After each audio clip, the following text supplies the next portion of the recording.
The live TV, सच सबसे आगे।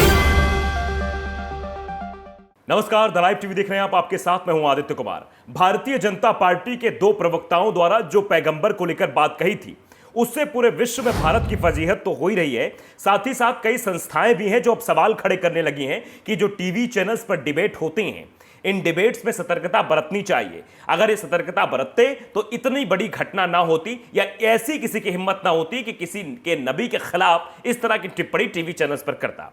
जी हां, एडिटर्स गिल्ड ऑफ इंडिया ने सीधे तौर पर कहा है कि टीवी चैनल सतर्क रहें। अगर सतर्क होते तो शर्मिंदगी से बचा जा सकता था। सीधे तौर पर यह कहा गया है। एडिटर्स गिल्ड क्या है यह भी हम आपको बताएंगे और साफ तौर पर समझाएंगे कैसे जो है उन्होंने यह प्रतिक्रिया दी। सबसे पहले आपको बता देते हैं, एडिटर्स गिल्ड को लेकर सवाल आपके जहन में होगा, वो भी बता देते हैं। दरअसल एडिटर्स गिल्ड जो है वो एक स्वयंसेवी संस्था रही है, जिसमें मीनिंग, कार्य और उद्देश्य को लेकर ये मॉनिटरिंग करते हैं। 1978 में प्रेस स्वतंत्रता की रक्षा और समाचार पत्रों और पत्रिकाओं के संपादकीय नेतृत्व के मानकों को बढ़ाने के दोहरे उद्देश्य के साथ इसकी स्थापना की गई थी कि जो भी चीजें हो रही है, चाहे वो प्रेस की स्वतंत्रता की रक्षा हो या फिर समाचार पत्रों और पत्रिकाओं के संपादकीय नेतृत्व के मानकों को बढ़ाने के दोहरे उद्देश्य हो, इन सब को लेकर यह किया गया था। तो अब बताते हैं आपको कि आखिरकार एडिटर्स गिल्ड की ओर से क्या कुछ कहा गया है। दरअसल एक बयान जारी किया गया है जिसमें किस तरीके से भाजपा की अपदस्थ प्रवक्ता नुपुर शर्मा के एक टीवी चैनल की बहस में पैगंबर मोहम्मद पर दिए गए बयान को लेकर कानपुर में हुई हिंसा और अंतर्राष्ट्रीय स्तर पर भारत की आलोचना को लेकर एडिटर्स गिल्ड ने प्रसारकों से कड़ी सतर्कता बरतने का आह्वान किया है। सीधे तौर पर उन लोगों को टारगेट करते हुए लिखा गया है कि जो लोग अपने चैनल्स पर बुलाकर डिबेट करते हैं और डिबेट में लोगों को यह अनुमति दे देते हैं एक तरीके से कि वो कुछ भी किसी के बारे में टिप्पणी कर सकें।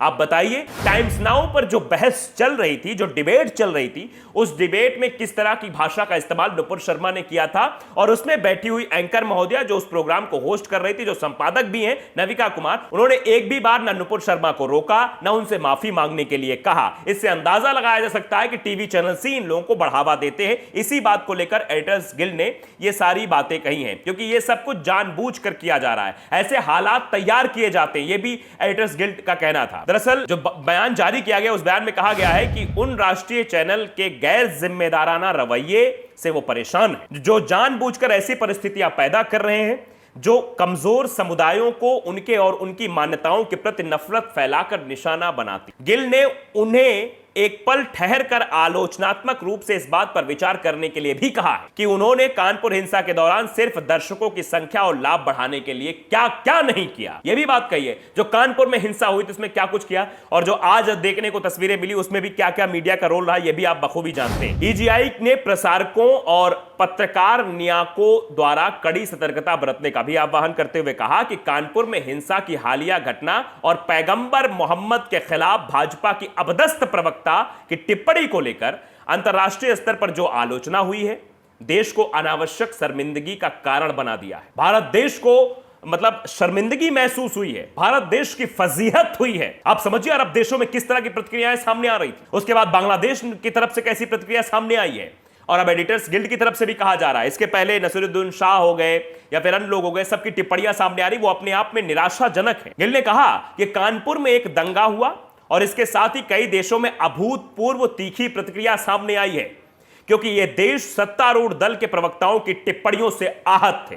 सीधे तौर पर जिन देशों की तरफ से यह टिप्पणी आई, जो यहां पे सत्तारूढ़ के लोग बैठे हुए थे, प्रवक्ता बैठे हुए थे टीवी चैनल्स पर, कुछ जो है बोल रहे थे, सोशल मीडिया पर, ट्विटर पर ट्वीट कर रहे थे, पैगंबर के बारे में इस तरह का शब्दों का इस्तेमाल कर रहे थे, इस वजह से भारत को शर्मिंदगी झेलनी पड़ी। ये कतई ठीक नहीं है। एक तरीके की नसीहत है और चेतावनी भी उन चैनल्स को जो अपने यहां डिबेट करवाते हैं और डिबेट में उल्टी सीधी बातें करवाते हैं, उकसाते हैं सामने वाले को कि वो ऐसे शब्दों का इस्तेमाल करे, और जब वो ऐसे अपशब्दों का इस्तेमाल भी कर देता है तो ना उसे रोकते हैं, ना टोकते हैं, ना बोलते हैं, बस ना उसे माफी मांगने के लिए कहते हैं, बस जैसा चलता है वह चलने देते हैं। और ये सिर्फ सब कुछ किया जा रहा है टीआरपी के लिए, टीआरपी बढ़ाने के। सीधे तौर पर ट्वीट किया गया एडिटर्स गिल्ड ऑफ इंडिया की तरफ से, लिखा हुआ है कि उन देशों के गुस्से भरे बयानों में मानवाधिकारों और धार्मिक स्वतंत्रता के प्रति भारत की प्रतिबद्धता के बारे में सवाल खड़े किए गए। कितनी बुरी बात है ये, इसको आप सोचिए। ये कहा जा रहा है कि भारत में मानवाधिकार का उल्लंघन हो रहा है। अमेरिका के विदेश मंत्री तक कहते हैं कि भारत में मानवाधिकार के उल्लंघन के मामले लगातार बढ़ते चले जा रहे हैं।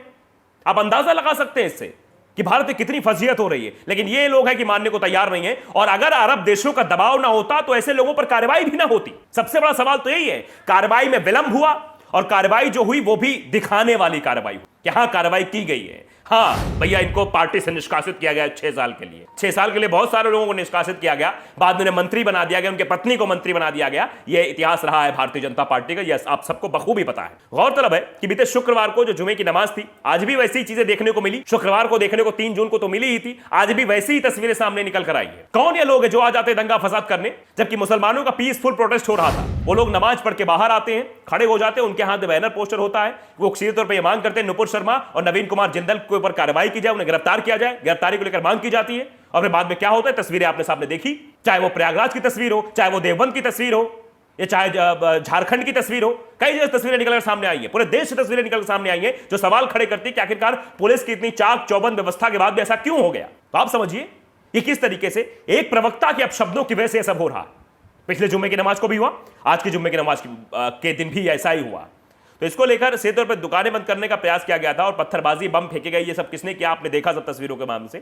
तो संपादकों के निकाय ने कहा, यानी एडिटर्स गिल्ड ऑफ इंडिया उन राष्ट्रीय समाचार चैनल के गैर जिम्मेदाराना रवैये से परेशान है। जो संपादकों का निकाय है एडिटर्स गिल्ड ऑफ इंडिया, इनसे कहा, इसकी तरफ से कहा गया कि जो चीजें आज हो रही हैं, जो गैर जिम्मेदाराना रवैया अपनाया जा रहा है टीवी चैनल्स के द्वारा, जो भड़काऊ चीजें दिखाई जाती हैं, मसालेदार चीजें टीआरपी के लिए दिखाई जाती हैं, जैसा नविका कुमार ने किया। आपने देखा टाइम्स नाउ भारत पर किस तरह की डिबेट चल रही थी, उस डिबेट में किस तरह के शब्दों का इस्तेमाल नुपुर शर्मा ने किया, लेकिन रोक टोक कुछ नहीं हुई। उसी वजह से एडिटर्स गिल्ड ऑफ इंडिया को कहना पड़ा कि ये चीजें क्यों हो रही है, ये गैर जिम्मेदाराना रवैया, इससे हम परेशान हैं। जो जानबूझकर ऐसी परिस्थितियां पैदा कर रहे हैं जो कमजोर समुदाय और उनकी मान्यताओं के प्रति नफरत फैलाकर निशाना बना रही है। यह गलत है, बिल्कुल गलत ऐसे ठहराया है। एजीआई ने आगे कहा कि इस घटना से देश को अनावश्यक शर्मिंदगी से बचाया जा सकता था। जो देश की शर्मिंदगी हुई है, इससे हम बच सकते थे अगर कार्रवाई तुरंत हुई होती और ऐसे चैनलों पर लगाम लगाई गई होती। यदि कुछ टीवी चैनल्स धर्मनिरपेक्षता को लेकर देश की संवैधानिक प्रतिबद्धता के साथ साथ पत्रकारिता की नैतिकता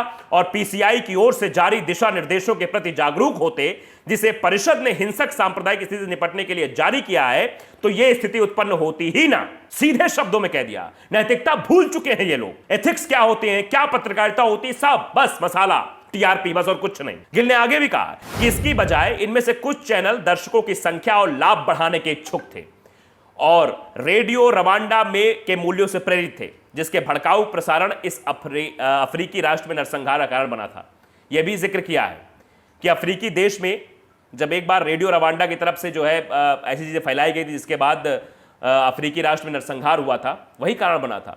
यह सवाल खड़ा किया गया कि जो कानपुर में 3 जून को हुआ या फिर आज जो तस्वीरें निकलकर सामने आई, क्या इसका जिम्मेदार मीडिया है? ये भी सवाल गिल ने खड़े किए हैं, क्योंकि इस तरह गैर जिम्मेदार रवैया अपनाया जा रहा है, इसलिए ऐसा हुआ है। ईजीआई ने कहा कि ईजीआई मांग, संपादकों के निकाय ने कहा, ईजीआई यानी कि एडिटर्स गिल्ड ने कहा कि हम मांग करते हैं कि ये चैनल विराम दे, ऐसी चीजों को विराम दे, जो चीजें हो रही हैं, चैनल्स जो कर रहे हैं उनको विराम दे, और विभाजनकारी यानी बंटवारे वाली जो मानसिकता से काम करते हैं एवं विषाक्त माहौल जो विष फैलाया जा रहा है, वो माहौल को वैध ठहराकर जिस राष्ट्रीय विवाद को बदतर बनाया है, उस पर एक आलोचनात्मक नजर डालें, उसको देखें, समझें।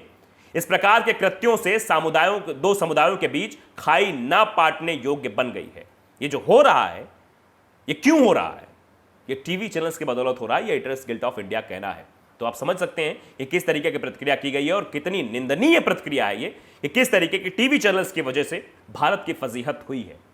अन्य देशों में अरब देश खड़े हो गए, वो तरह तरह की बातें करने लगे। आप अंदाजा लगा सकते हैं कहां देश को ले जा रहे हैं। अब इसके आगे क्या कुछ होगा, क्या नहीं होगा, क्या इस रवैये में बदलाव आएगा, क्या जो ऐसे मसालेदार डिबेट्स की जाती है जहां पर कोई भी किसी भी धर्म के खिलाफ कुछ भी बोल सकता है, तो इससे क्या देश का होगा, ये आप खुद ही अंदाजा लगा सकते हैं। तो द लाइव टीवी को अगर आपने सब्सक्राइब नहीं किया, सब्सक्राइब जरूर करिए, बेल आइकन दबाइए ताकि सच खबर आप तक पहुंचती रहे। नमस्कार। द लाइव टीवी, सच सबसे आगे।